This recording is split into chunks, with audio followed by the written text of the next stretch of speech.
Hi everybody, it's me and I'm back again and I'm still at my mom's house, but I am doing a video on the NASW Code of Ethics.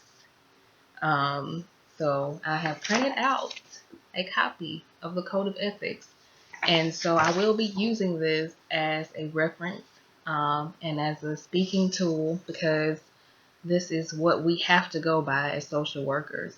And so people have asked me to do a video on the Code of Ethics, and I don't really have anything planned, so this will be very off the top of my head, and this will be a long video because the Code of Ethics is very long. Now, what I'm not going to do is read everything verbatim, word for word, because you have access to this on the internet and you can print it out or look at it. Um, if you don't know how to get a hold of a copy of this, it's very easy. Just go on Google and Google National Association of Social Workers or Code of Ethics, NASW Code of Ethics, or Social Work Code of Ethics or anything like that, and it will pop up in English and in Spanish. So the first thing on here is, first of all, it was approved by the 1996 NASW Delegate Assembly and revised by the 2008 NASW Delegate Assembly. And let me just turn my phones on vibrate. Okay, they are, in case somebody calls or texts me. So first of all, is the first thing in the NASW Code of Ethics is the preamble. That's something that you can look over on your own. It talks about clients, um, our mission as social workers being to enhance human well-being and help meet the basic needs of people, empower people who are vulnerable, oppressed, living in poverty, that kind of thing. And then it goes on to talk about um, the mission of social work and the core values. So that's what we will talk about in detail are the core values of social work. Um, and then also, and the core values are service, social justice, dignity and worth of the person, importance of human relationships, integrity, and competence. All of which are very, very important if you're going to practice social work. And I need to take notes because I have some side notes, some sidebars that I want to say, but I don't want to put it in this video because I don't want you to have to deal with all the extra stuff. This is just Code of Ethics. So let me make notes as we go. Okay. Anyway, so and then it talks about the purpose of the NASW Code of Ethics, and basically the purpose is to have a set of, like, a standard that we go by as social workers. As our in our profession, we need something to go by. Um, so that talks about that, and it also talks about how the Code of Ethics is not only for professionals, licensed professionals, but it's also for social work students, interns, um, regardless of your profession, your function in your job, the setting in which you work, and the population that you serve. So, again, here is some stuff that you need to go on and read on your own. I know you can't see it, but that's some stuff that I'm not even going to go into. But it does say that the Code of Ethics serves 6 purposes, which I won't go into all of that. Again, it's just gives us something to go by as a profession. It sets a standard for what's ethical and what's not. And basically, that's what it is in a nutshell. So make sure you read that. Now, we're going to talk about the core values in detail, and hopefully that won't take too long because we have to get down to the ethical responsibilities of the social worker. And maybe I should break this up because I don't want this to be one long, drawn out video. So I'll talk about the values in this video, and then I'll stop and make another video on the social worker's ethical responsibility to clients. And then I will make another video on the social worker's ethical responsibilities to colleagues and the social workers ethical responsibilities in practice settings, the social workers ethical responsibilities as professionals, the social workers ethical responsibilities to the social work profession, and the social workers ethical responsibilities to the broader society. So yeah, there's no way I'm going to make a video that long with all of this stuff, so I'm just going to break it up. So I just made the decision just now to only talk about the core values of social work in this video. Okay, so and then the others, like I just said, will follow in separate videos, and hopefully I can make them all right now, and hopefully it won't take me more than about 2 hours maybe. Okay, so the first value is service. This, again, these are the core values of social work, and there are 6 core values, which are service, social justice, dignity and worth of the person, importance of human relationships, integrity, and competence. And this was on my exam. So this is very important information. So make sure that you get a gist of it. You don't have to know it word for word, but you do have to, have some kind of grasp on it. Okay. All right. So the first value is service. And it says the ethical principle is social workers' primary goal is to help people in need and to address social problems. Social workers elevate service to others above self-interest. That's very important because we have to go into our jobs every day knowing that it's not about us. It's about other people. So whatever issues you have in your personal life, you have to know how to set those to the side and deal with helping other people.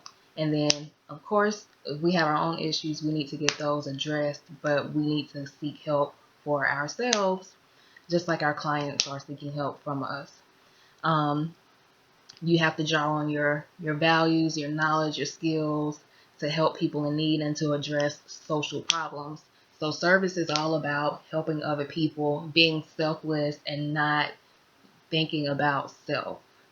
Okay? So we know that we're all social workers or aspiring social workers, and we know that we have to set ourselves to the side. And so anytime that I'm in a position where I am working directly with people, I always have to, before I go to work each day, I always have to remember before I walk out the door, this is not about me. Please, Lord, help me leave myself at home and get back to myself when I get back home. And then it also says social workers are encouraged to volunteer some portion of their professional skills with no expectation of significant financial return or pro bono service, which is what I'm doing right now because I'm giving you a lot of information for free. I do offer tutoring at a rate of $25 an hour, which is negotiable. So if you need tutoring, let me know. So I'm giving you a lot of information on the exam and my experiences as a social worker for free. And then I'm offering tutoring at a very low rate compared to others who charge $100 an hour, which is ridiculous to me, but to each his own. Okay, value number 2 is social justice. And it's the ethical principle of social workers challenge social injustice. And we have so much social injustice in the world right now. I won't even speak on any of it because I'm sure you are aware if you are up on current events. But we specifically challenge social injustice for people who are oppressed, vulnerable, people who live in poverty, who are discriminated against, who may have some kind of disability. Um, so we seek to have some kind of social change for people um, who are in difficult situations. So that social injustice, dignity and worth of the person is value number 3, which is very important. Um, as and the ethical principle is social workers respect the inherent dignity and worth of the person. Very, very important, because as professionals working with people who are oppressed or people who may be vulnerable or who feel like they may have been discriminated against, it's very important that we um, make sure that they feel like a person. So we need to treat them with dignity and respect at all times. We don't need to look down upon them. We don't need to judge them.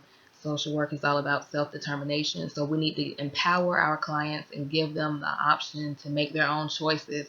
And if we feel like or believe that those choices may not be in their best interest, then we may put our input in and suggest other things, but it's still left up to the client at the end of the day. So no matter what population you're working with, if it's a population that you don't necessarily agree with as far as your morals or values, you still have to be able to put yourself to the side and realize that it's not about you, and that you still need to respect the person and let them have a sense of dignity and self-worth. Um, and so that's dignity and worth of the person. The next value is importance of human relationships. And the ethical principle is social workers recognize the central importance of human relationships. So we need to know how to network. We need to know our community resources. We need to know and build relationships with people in the community so that we can better help our clients help themselves. Um, and let me just read what they have here. Social workers seek to strengthen relationships among people in a purposeful effort to promote, restore, maintain, and enhance the well-being of individuals, families, social groups, organizations, and communities. So again, we need to know how to partner with people so that we can better help our clients. The next value is integrity, which is a big one. All of them are big, but this is one of the big ones. The ethical principle says social workers behave in a trustworthy manner. Integrity, character, morals, those are all words that are synonymous in social work. So I know there's a saying where integrity or your character is who you are when people are not watching. Um, we have to be trustworthy. A lot of social work positions are in the nonprofit field, and we need to know how. I've worked in nonprofit and I've worked in like a private sector or state or government job. It's very different environments. Nonprofits, not all, but some, they don't have as much supervision as state agencies do. And so you can pretty much do what you want to do, especially when you're working with grants. And I know when you work with grants, things are very specific and set in stone. But honestly, you can really tweak things to work out in your favor, which is not what you should do. So we have to be trustworthy people because we're dealing with people's lives.